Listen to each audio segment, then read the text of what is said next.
तो मैंने टेक्स्ट किया, पापा जी मम्मी जी रिकमेंड हो गए और 3 डॉट लगा के मैंने सेंड किया। तो पीआईक्यू की जो डिटेलिंग्स हैं उनको कितने अच्छे से भरना है, एक प्रॉपर अगर हम गाइडेंस लेके भरेंगे तो हम उसमें ऐड ऑन कर सकते हैं कि क्या चीज़ें अच्छा इंप्रेशन देंगी, क्या चीज़ें गलत। कॉन्फ्रेंस सर एक होप देता है कि हमें लास्ट तक रुकना नहीं, हार नहीं माननी है।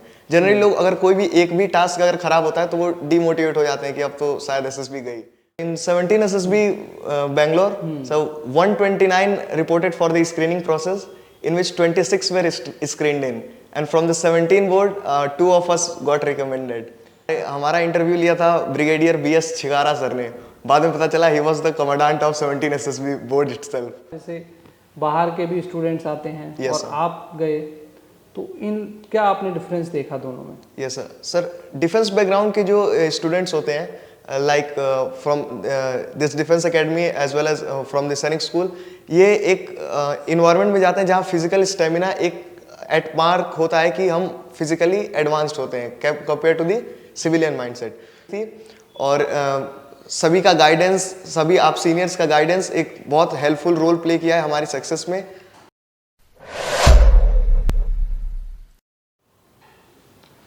जय Hind gentlemen cadets, welcome to Target Defense Academy. My name is Sachin, founder director of Target Defense Academy. ये जो सीरीज़ है, सिलेक्शन की जो सीरीज़ है, जिसमें आपको कई सारे स्टूडेंट्स मिले जिन्होंने एनडीए एसएसबी को क्रैक किया और फाइनली एनडीए में एंट्री लेने के लिए रेडी है।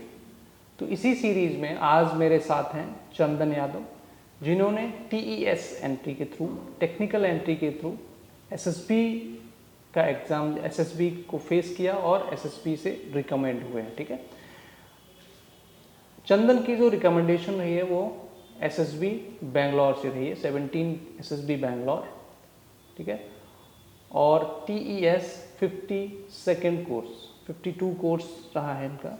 ठीक है, तो आज देखेंगे कि क्या रहा एक्सपीरियंस, और ये जो एक्सपीरियंस आप लोगों के साथ शेयर कर रहा हूँ मैं, ठीक है, इन बच्चों का एक्सपीरियंस जिन बच्चों ने एनडीए रिटन या एसएसबी क्रैक किया है, ठीक है, वो एक्सपीरियंस कहीं ना कहीं आपके लिए काफ़ी हेल्पफुल होगा। तो first of all Chandan, congratulations. Thank you sir, thank you very much. और आई होप कि आगे जो जब आप एकेडमी में एंट्री करेंगे तब भी आप लाइफ में बहुत कुछ अचीव करेंगे।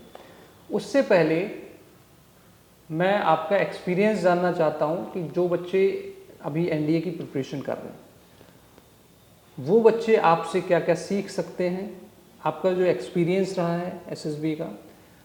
चंदन ने पहले अटेम्प्ट में ही एसएसबी को क्वालिफाई किया है, एसएसबी को क्रैक किया है, और ये बहुत ही बड़ी बात, and it's a very good thing, because जब आप सेकेंड टाइम जाते हैं तो वहाँ पे उतने चांसेस नहीं रहते जितने फर्स्ट टाइम पे रहते हैं। Second most important thing, TES entry के थ्रू जब कोई बच्चा एसएसबी के लिए जाता है तो उसमें रिकमेंडेशन के जो चांसेस होते हैं वो 2 to 3% होते हैं। am I right? सर तो देखेंगे, जानेंगे चंदन का खुद का एक्सपीरियंस। तो सबसे पहले चंदन, आप एस्पिरेंट्स को अपने बारे में बताएं कि आपका क्या रहा है फैमिली बैकग्राउंड एंड ऑल, और कहाँ से आप बिलोंग करते हैं। सर जय हिंद सर, जय Hind everyone. I am Chandan Yadav and I have done my schooling from Captain Manoj Kumar Pandey UP Sainik School, Lucknow itself.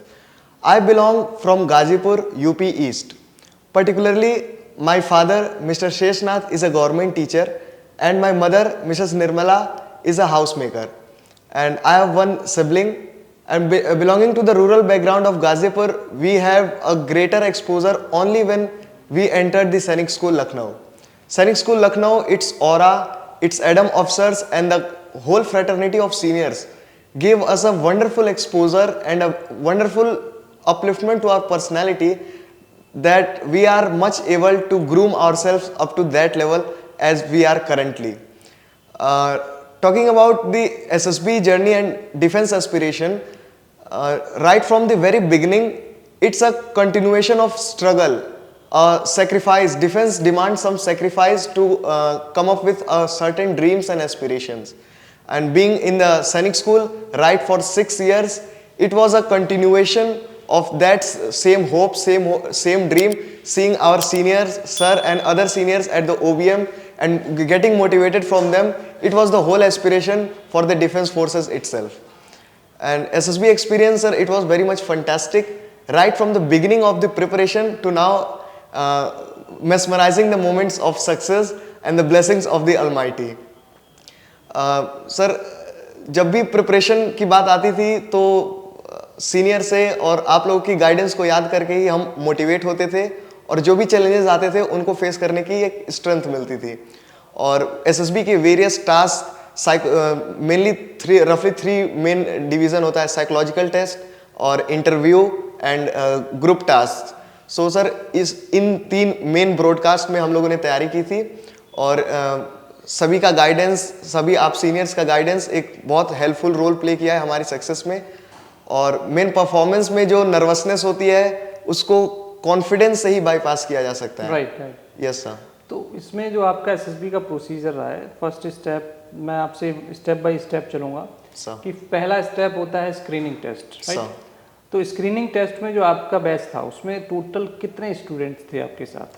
Sir total reporting was of 170 but 129 students reported for the SSB on the very first day. Okay, 129 students reported for the SSB on the first day, right. Sir how many students recommended for the second phase?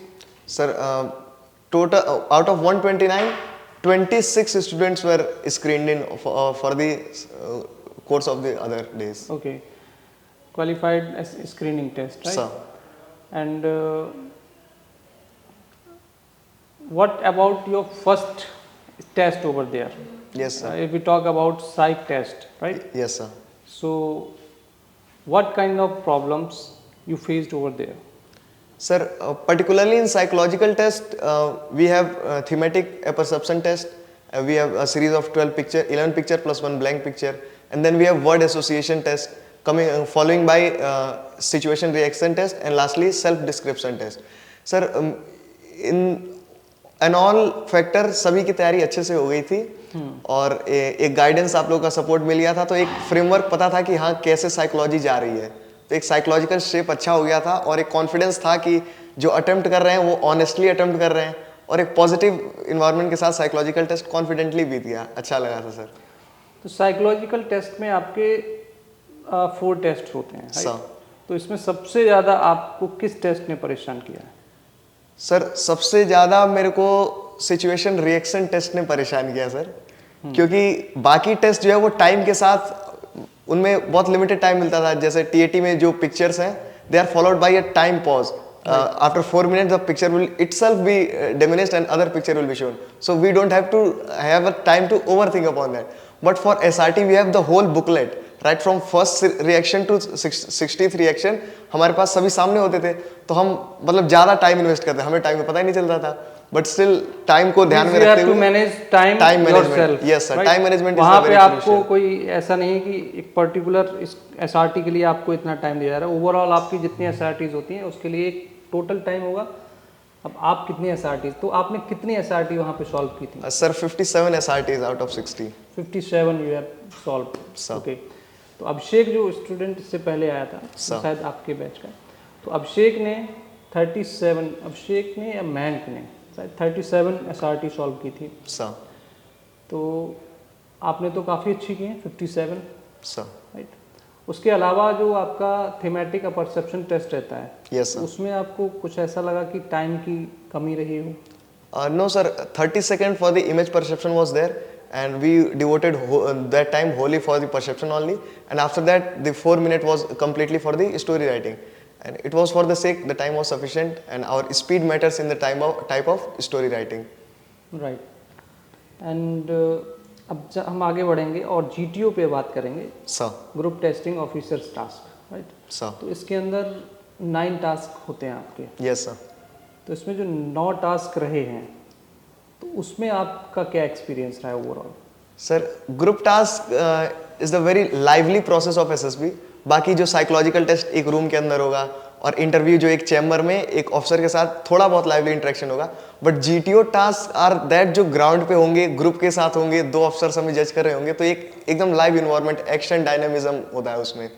और sir particularly group task में group के साथ coordinate करने में ये एक अलग एक एक्सटेसी होती है सर। बीइंग फ्रॉम सैनिक स्कूल एक जो माहौल होता है कोऑपरेशन का और बाकी ग्रुप के मेंबर के साथ कोऑपरेट करने का, वो बहुत एक लाइवली डायनामिक पर्सनालिटी शो करने का एक अच्छी अपॉर्चुनिटी होती है जीटीओ टास्क। राइट। तो जीटीओ के अंदर 9 टास्क होते हैं, तो इसमें सबसे टफ टास्क कौन सा लगा आपको? सर सबसे टफ तो कोई लगा नहीं सर खास, बट नो सर सभी इक्वली थे और सबको एंजॉय किया, Equally अच्छा थे। लगा। इसमें लेक्चरेट कैसा रहा आपका? Sir lecturette was fine enough. एक डायलेमा था कि कुछ भी आ सकता है लेक्चरेट में, और हमें पता होगा कि नहीं, बोर्ड तो हमसे बहुत अच्छे होते हैं, वो लोग क्या डिसाइड करते हैं पता ही नहीं चलता है। You have to speak extempore, yes sir, अचानक से जो भी टॉपिक दे दिया जाएगा। Yes sir, within time frame of 3 minutes only. हाँ, 3 मिनट्स के लिए बोलना होगा। तो उसमें चलिए ठीक है। तो इसमें आपके और भी इंडिविजुअल ऑब्स्टिकल रेस होती है। सर तो इंडिविजुअल ऑब्स्टिकल रेस में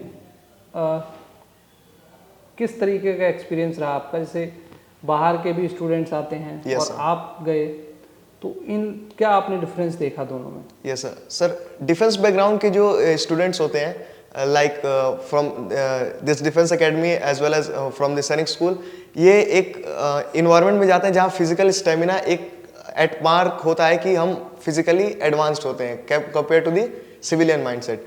सो सर पर्टिकुलरली इंडिविजुअल ऑब्स्टेकल्स में सर आई वाज ग्लैड कि मैंने 15 इंडिविजुअल ऑब्स्टेकल्स कंप्लीट कर लिए और 16th अटेम्प्ट किया, बट विसल बच गई। उसमें सर रनिंग एक फैक्टर होता है कि ऑब्स्टेकल अटेम्प्ट करने में सभी कैंडिडेट्स को ऑब्वियसली बराबर ही टाइम लगेगा, एक ऑब्स्टेकल कंप्लीट करने में बराबर टाइम लगेगा। जो बीच के डिस्टेंस होते हैं वो रनिंग के हिसाब से हम टाइम कम कर सकते हैं, जिससे ज़्यादा टाइम मिल सके हमें। राइट। तो उसमें एक टास्क होता है कमांड टास्क, सर जिसमें आपको एक टास्क दिया जाता है कि you have to just complete that particular task within time, right? Yes sir. तो आपको क्या टास्क मिला था वहाँ पे? Sir for command task sir we have a type of circular structure, and particular एक माइंड में था, सीनियर सर सुने थे कि bomb diffusion is the toughest command task. तो उसको देखने पे जब जीटीओ से बात चल रही थी, पहले इनिशियली बात चल रही थी, तो मैं सर्कुलर देखा तो थोड़ा लगा ये बॉम्ब डिफ्यूजन तो नहीं है। तो बट जब वहाँ रेड स्ट्रक्चर भी थे खूब सारे, तो लगा बॉम्ब डिफ्यूजन होगा। बट जब जीटीओ ब्रीफ किए तो पता चला कि नहीं, इसमें ये बॉम्ब का उन्होंने शब्द ही नहीं लिया। तो मुझे लगा ठीक है, whatever the difficulties we have to face. Command task में सर दो सबऑर्डिनेट्स थे, उनके साथ उनको गाइड करते हुए, और एक लीडरशिप की अपॉर्चुनिटी थी कमांड टास्क में। तो उसमें सर अपने आप को निखारने का एक और अच्छा सुनहरा मौका मिला, जो हमने सिद्ध किया। ओके। अब आगे बात करेंगे इंटरव्यू पे। तो चंदन, आपका जो इंटरव्यू रहा है, कब हुआ था इंटरव्यू और कितने मिनट तक आपका इंटरव्यू चला? सर हमारा इंटरव्यू सर साइकोलॉजिकल टेस्ट के दिन ही हुआ था, but in the late evenings. Sir हमारा इंटरव्यू लिया था ब्रिगेडियर बीएस छिगारा सर ने। बाद में पता चला he was the commandant of 17 SSB board itself. So sir normally interview 60-70 minutes का चलता है, और बाकी जो वहाँ हमारे फेलोमेट्स थे उनसे भी पूछ के ये लगा कि हाँ रफली 70-80 मिनट्स चलेगा, वही प्रिपेयर करके गए थे। बट टाइम ऐसा हुआ इवनिंग था, मुझे लगा इवनिंग है तो सर और जल्दी छोड़ देंगे, but my interview extended to 90 to 100 minutes itself. तो it revolve 1.5 hour। Yes, sir. So it completely revolve around the PIQ form, which is filled by candidates itself. या एग्जैक्टली PIQ फॉर्म की बात आई तो उस पर भी मैं थोड़ा सा डिस्कस करूँगा कि ज़रा एस्पिरेंट्स को इम्पोर्टेंस बताइए कि PIQ फॉर्म की इम्पोर्टेंस क्या होती है? Yes, sir. Sir, just like in any of the interview in civil or anything, CV is there. So is the case of personal information questionnaire in defense. It provides a brief insight of a candidate to the interviewer prior to his entering the room.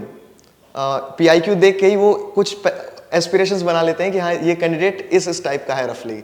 तो PIQ की जो detailings हैं उनको कितने अच्छे से भरना है, एक प्रॉपर अगर हम गाइडेंस लेके भरेंगे तो हम उसमें ऐड ऑन कर सकते हैं कि क्या चीज़ें अच्छा इंप्रेशन देंगी, क्या चीज़ें गलत, और क्या चीज़ें अवॉइड की जानी चाहिए, और क्या चीज़ें हमारी पर्सनैलिटी की होती है जो हमें खुद ही नहीं पता चलती है। तो वो एक गाइडेंस में हम अच्छे से PIQ में ही निखार सकते हैं।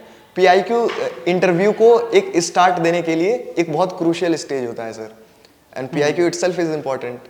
PIQ इसलिए भी इम्पोर्टेंट है क्योंकि PIQ फॉर्म आपका डे 1 से लेके ओवरऑल पूरी SSB में आपको फॉलो करेगा। Right sir. और कई बार क्या होता है कि बच्चे गलती करते हैं, वो क्या करते हैं कि इम्प्रेस करने के लिए कुछ फेक चीज़ें PIQ फॉर्म में फिल कर देते हैं, जिसके बारे में शायद उनको कुछ पता भी नहीं होता है, राइट। सर तो वहाँ पे इम्प्रेस नहीं करना है, जो आपकी रियलिटी है वो आपको PIQ फॉर्म में फिल करनी है। ऐसा नहीं कि आपने उसको इम्प्रेस करने के लिए कुछ भी लिख दिया, है ना, जिसके बारे में आपको नॉलेज नहीं है, ना आपने कभी वो चीज़ की है। Yes sir. लाइक जैसे बहुत सारे कोर्सेज होते हैं, adventure course, basic course, mountaineering के कोर्सेज होते हैं, अगर आपने किया है तब आप you can fill over there. But अगर आपने नहीं किया है और आपने केवल भौकाल जमाने के लिए सर वहाँ पे लिख दिया है, तो Yes, कहीं ना sir. कहीं उसका नेगेटिव इम्पैक्ट भी पड़ेगा। बिकॉज इंटरव्यू में हमेशा जो क्वेश्चन पूछे जाएंगे आपके, वो सब वहीं से पूछे जाएंगे, ठीक है। सेकेंड इम्पॉर्टेंट थिंग, जो आप बोलोगे क्वेश्चंस वहीं से बनते जाएंगे, राइट सर। और इसीलिए जो इंटरव्यू होता है उसका टाइम पता नहीं चलता है कि वो 15 मिनट से कब 20 मिनट और 1 आवर एंड 1.5 आवर खिंच जाता है, सर क्योंकि आप बोलते जाएंगे और क्वेश्चंस फ्रेम होते जाएंगे, राइट सर। और जितना आप बोलोगे उतना आप क्वेश्चंस जनरेट करवा रहे हैं। तो कई बार होता है कि अगर एक जो अच्छा स्टूडेंट है, ठीक है, तो वो डिसाइड करता है कि इंटरव्यूअर से क्या पूछवाना है, एग्जैक्टली सर। है ना। तो अगर आपका किसी चीज़ में बहुत इंटरेस्ट है, उसमें आपकी बहुत नॉलेज है, तो कोशिश करिए कि आप इंटरव्यूअर को उस डायरेक्शन में लेके जाइए जहाँ पे आप मजबूत हैं, जहाँ पे आपकी स्ट्रेंथ है, यस सर। है ना। क्योंकि वहाँ से अगर आपको इससे क्वेश्चन पूछा जाएगा, you can answer easily, sir, and with confidence also. With confidence also.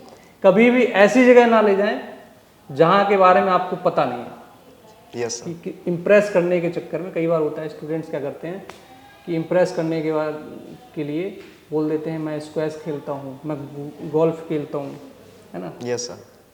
But actual में उन्हें नहीं पता कि गोल्फ और स्क्वैश में क्या होता है। फिर उससे अगर 2-3 क्वेश्चन पूछे जाएंगे यस तो सर, वो एकदम से मगअप हो जाएगा। खत्म। वहीं से पता चल जाएगा कि आपने ये केवल इम्प्रेस करने के लिए लिखा है या exactly you are doing the same thing, right. Sir तो इंटरव्यू के बाद होता है ऑलमोस्ट सारी प्रोसेस होने के बाद GTO, और इंटरव्यू का जो प्रोसेस होता है वो आपका इन 5 डेज में कभी भी हो सकता है after screening test, right. Screening test के बाद इंटरव्यू आपका कभी भी हो सकता है हमारे, yes sir.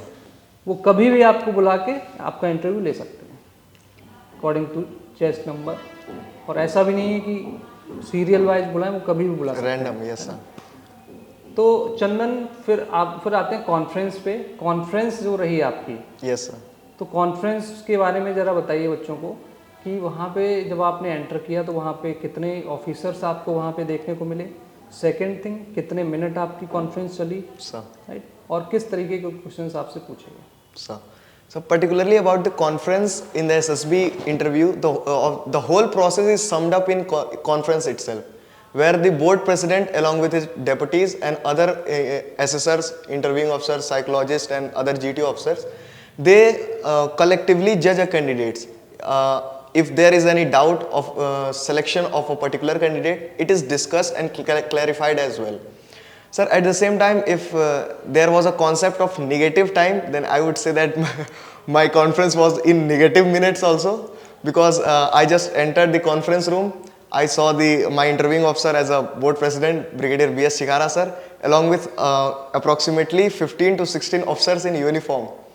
And some 2 or 3 psychologists were in civil dress, but mostly were in uniform. It was a glamorous scenario, sir. My eyes were sparkling that I'm facing so many officers there right in front. So, sir, I greeted them with Jain sir. They also replied me and asked to sit me. And apparently within just a couple of 1 or 2 seconds, they asked me to leave the room. It was quite interesting. And after that, my confidence, which was prior to the conference, was added up to 200 to 300% after the conference itself only. Right. That's the same thing which happened to the Mank also. Sir. Mank के साथ भी ऐसा ही हुआ था, और Mank की जो SSB चली थी वो भी शायद 10 सेकेंड्स चली थी, वो कॉन्फ्रेंस जो चली थी वो 10 सेकेंड्स तक चली थी, राइट। तो इसमें मैंने लास्ट टाइम भी बताया था कि जो स्टूडेंट या तो फाइनली रिकमेंड हो चुके हैं उनके मार्क्स ऑलरेडी काफ़ी अच्छे हैं सर एसएसबी में, और इंटर वहाँ पे जो ऑफिसर्स बैठे हैं उनको पता है कि ये तो रिकमेंड होना ही है, तो उसमें ज़्यादा टाइम वेस्ट नहीं करते हैं। या जो बच्चा ऑलरेडी बाहर है उस पर भी टाइम वेस्ट नहीं करते हैं, वो टाइम वेस्ट करते हैं उन पे जो बॉर्डर पे होता है। सर तो उनकी कॉन्फ्रेंस हो सकता है कि 10 मिनट्स 15 मिनट्स 20 मिनट्स तक चले। यस सर, कॉन्फ्रेंस सर एक होप देता है कि हमें लास्ट तक रुकना नहीं, हार नहीं माननी है। जनरली लोग अगर कोई भी एक भी टास्क अगर खराब होता है तो वो डिमोटिवेट हो जाते हैं कि अब तो शायद एसएसबी गई, बट कॉन्फ्रेंस का जो डिस्कशन है उसको अगर हम पॉजिटिवली ब्लेंड कर पाए यस तो तो सक्सेस वुड बी आपका आवर्स। जो रिजल्ट है वो नेगेटिव से पॉजिटिव भी हो जाएगा, राइट सर। है ना। तो एक मौका होता है, last opportunity to crack SSB.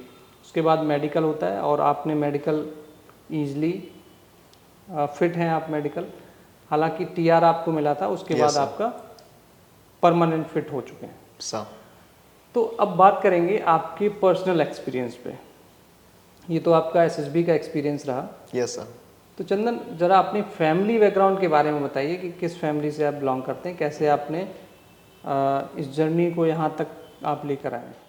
Sir, belonging from the rural background of Ghazipur, UP East region. Sir, I was born in village Nasirpur, and right, my upbringing was done in my village only.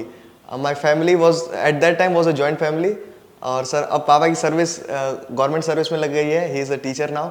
सो फिर हम लोग Hardoi shift हो गए sir. तो वहाँ से एक rural background से आना और फिर सैनिक स्कूल की entry, aftermath the whole life was completely changed.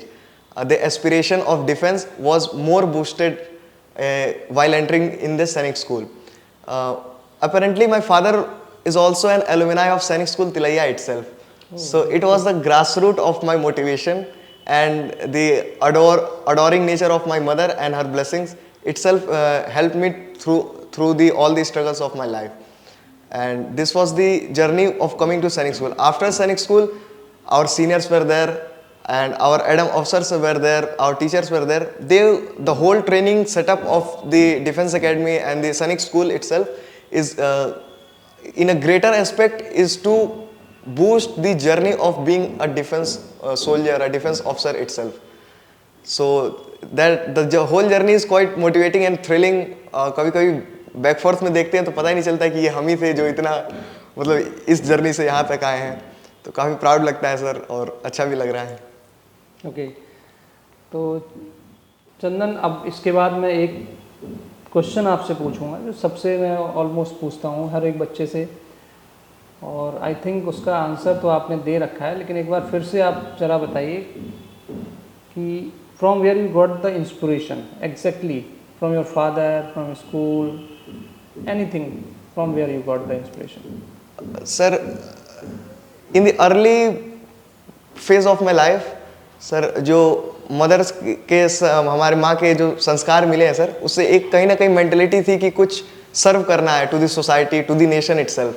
सो कई सारे अपॉर्चुनिटीज ट्राई किए, सिविल सर्विसेज भी ख्याल में आया है और बाकी इंजीनियरिंग अदर बहुत सारे डाइवर्स। और my father was an alumni of Sainik School Tilaiya itself, as mentioned earlier. So he was a greater source of inspiration for the defense, being a defense brat type. So and entering the Sainik School itself, it gave that dream a quick boost, a rocket type boost कि अब तो defense soldier ही बनना है। और फिर जो aura मिला और जो अथॉरिटी मिलेगी, जो प्रॉम्प्टिंग अपॉर्चुनिटीज़ मिलेंगी मदरलैंड को डायरेक्ट फ्रंट पे सर्व करने का, सर वो एक सोर्स है। और कमिंग सर सम अप अगर करें तो सर अलमाइटी की जो भी डिज़ायर्स थे, भगवान कन्हैया ने हमें सैनिक स्कूल भेज दिया, तो अब वहाँ से हमें एक बढ़िया बूस्टअप मिला सर। और माता पिता का आशीर्वाद था सर, उनकी गाइडेंस थी, और अल्टीमेटली उनका लाइफ और उनकी फ्यूचर सिक्योरिटी ये भी था, और वो खुद ही एक मेरे लिए मोटिवेटिंग फैक्टर है। तो इसलिए ये तीन लोग मेरे लिए काफ़ी मोटिवेटिंग रहे हैं सर। ओके तो ये चंदन का एक्सपीरियंस रहा है और एसएसबी का एक्सपीरियंस शेयर किया। उसके अलावा रिटन एग्जामिनेशन जैसे एनडीए का होता है सर, ठीक है, आपकी तो टीएस एंट्री रही है। Yes sir. तो टीएस एंट्री की जो एसएसबी होती है वो काफ़ी टफ होती है। In comparison to the NDA entry, right? Sir तो इसमें आपके साथ ओवरऑल कितने बैच में एस्पिरेंट्स थे, कितने स्टूडेंट्स थे और कितने फाइनली रिकमेंड हुए आपके बैच से? Yes sir. Sir for NDA sir, UPSC NDA में अभी 13 जो बैचमेट्स हैं हमारे। I am asking about the at the SSB centre. My SSB centre हाँ, itself. एसएसबी सेंटर जो था आपका। Sir, in 17 SSB Bangalore, so 129 reported for the screening process, in which 26 were screened in, and from the 17 board, 2 of us got recommended. It means out of 129, only 2 students got recommendation, right? So, Means less than 2%. right sir. Less than 2% result over there, right? तो technical entry के through SSB crack करना, it's quite tough. So, और तो ये तो बहुत ही बड़ी चीज़ है जो आपने की है चंदन। sir, all by your guidance and all the blessings of teachers and seniors itself. Sure sure. बाकी ओवरऑल तो जो आपके अंदर जो क्वालिटीज़ होती हैं वही आपको एक ऑफिसर बनाती हैं, और ये क्वालिटीज़ आपको खुद जनरेट करनी होती हैं। वी कैन गाइड यू, ठीक है? Yes sir. आपके पेरेंट्स आपको गाइड कर सकते हैं, आपके टीचर्स आपको गाइड कर सकते हैं, हम आपको गाइड कर सकते हैं, बट ओवरऑल जो क्वालिटीज़ है जिन पे आप वर्कआउट कर रहे हैं, सिलेक्शन आपका तभी होगा। Right sir. क्योंकि एक क्लास में बहुत सारे स्टूडेंट्स बैठते हैं, बट सिलेक्शंस 2 का होता है, 3 का होता है, या अब 129 कैंडिडेट्स एसएसबी सेंटर पे थे आपके साथ, So, बट 2 ही रिकमेंड हुए वहाँ से, राइट? तो आप समझ सकते हैं इस चीज़ को कि सबके पास सेम अपॉर्चुनिटीज़ मिलती हैं, yes sir.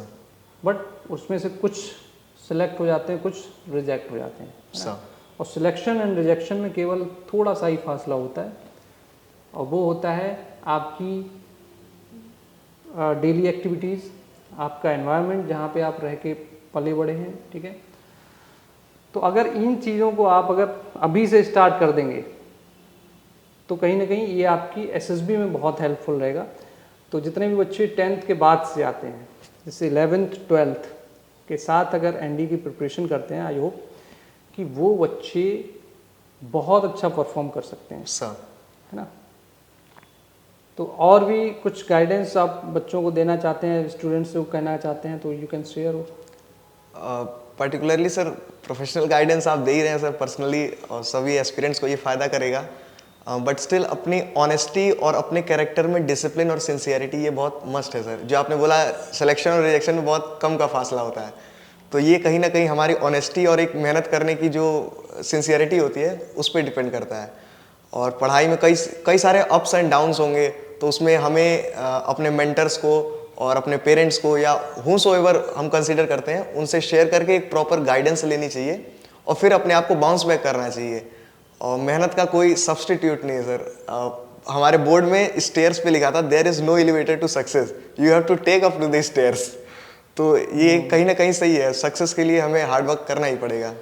एक चीज़ और मैं आपसे पूछूंगा sir, it's the last question which I want to ask you.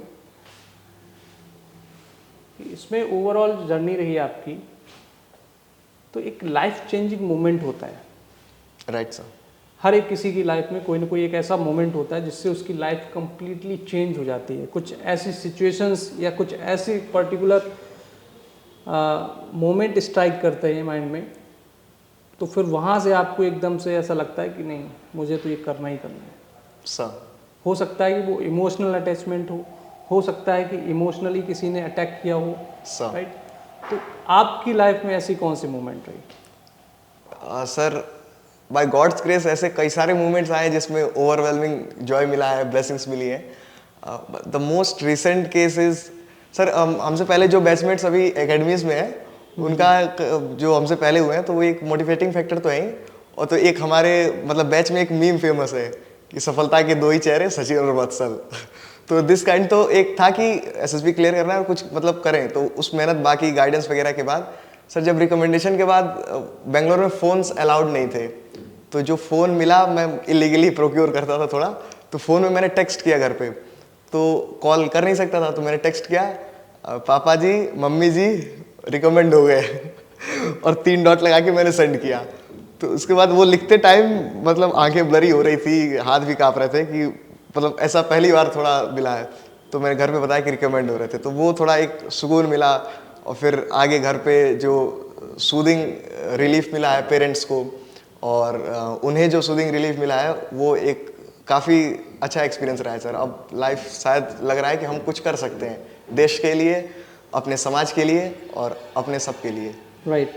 और 12th के जस्ट बाद अगर आप एनडीए एंट्री लेते हैं, टीईएस एंट्री लेते हैं, या डिफेंस में एज एन ऑफिसर आप एंट्री ले लेते हैं, it's a biggest opportunity, biggest achievement, right sir क्योंकि इस छोटी एज में इससे बेस्ट अचीवमेंट नहीं मुझे लगता कोई भी है। सर आगे चल के आप बहुत कुछ कर सकते हैं लाइफ में, बट इस एज पे जो आपने किया है और भी जो बच्चे स्टूडेंट्स क्वालिफाई करते हैं, तो I think it's the best achievement right now, sir है ना। और आई होप आपके आने वाले टाइम में भी आप बहुत कुछ अचीव करेंगे एकेडमी में जाने के बाद, उसके अलावा और भी आपको जो अपॉर्चुनिटीज़ मिलेंगी लाइफ में, yes sir, it's start itself sir, अभी शुरुआत वहाँ ही पे है। भी बहुत कुछ आपको मिलेगा। बट वही चीज़ है कि अपने आप को अपडेट करते रहिए। सॉफ्टवेयर भी 2-4 महीने में, साल में अपडेट हो जाता यस सर, है ना। तो अपने अंदर जो सॉफ्टवेयर लगा है उसको भी टाइम टू टाइम अपडेट करते रहिए। अगर अपडेट नहीं करेंगे तो आप आउटडेटेड हो जाएंगे, राइट है सर। ना। और आउटडेटेड हो जाएंगे तो फिर आपकी वैल्यू ख़त्म हो जाएगी। सर तो अगर आपको अपनी वैल्यू बनाए रखनी है तो अपने आप को अपडेट करते रहिए। जो एडवांस टेक्नोलॉजी, बहुत से वो लोग आते हैं कहते हैं कि अब तो काफ़ी टेक्नोलॉजी एडवांस हो गई है, और अपने पुराने उसी लहजे में जीते रहते हैं, सर तो कहीं ना कहीं वो अपनी वैल्यूएशन डाउन कर देते हैं। तो एग्जैक्टली सर। आज की जनरेशन है, नेक्स्ट आज से 10-15-20 साल बाद ये सिनेरियो काफ़ी ज़्यादा चेंज हो जाएगा, और आपको उसी टाइम के अकॉर्डिंग चेंज करना पड़ेगा, अपने आप को अपडेट करना पड़ेगा। तो इससे अच्छी बात यह है कि आप हर साल, हर महीने अपने आप को अपडेट करते रहें, और लाइफ में आपको जो नई अपॉर्चुनिटीज़ मिलती हैं उनको आप लीजिए, उनको प्रॉपरली दोनों हाथ से वेलकम करिए, और उसको जहाँ भी आपको अपॉर्चुनिटी मिलती है उसको ग्रैब करिए, है ना। सर तो congratulations Chandan, once again. Thank you sir, thank और you I very much hope for ये वीडियो, ये आपकी जो इंस्पिरेशन है, ये आपकी जो आपने अपना एक्सपीरियंस शेयर किया है, ये काफ़ी स्टूडेंट्स को हेल्प करेगा यस सर। मोटिवेट करने के लिए। सेकंड थिंग, आपके थ्रू जो गाइडेंस मिलेगा उसमें अगर एक बच्चा भी इस गाइडेंस से सिलेक्शन ले लेता है, sir that's the biggest thing for me and you also, right. Thank you so much. बाकी मिलते हैं आगे अपने आने वाले सेशंस में, and if you want to ask any kind of questions then you can ask me through comment section. I will try to answer them one by one, right? Okay, thank you so much. Jai Hind. Thank you sir.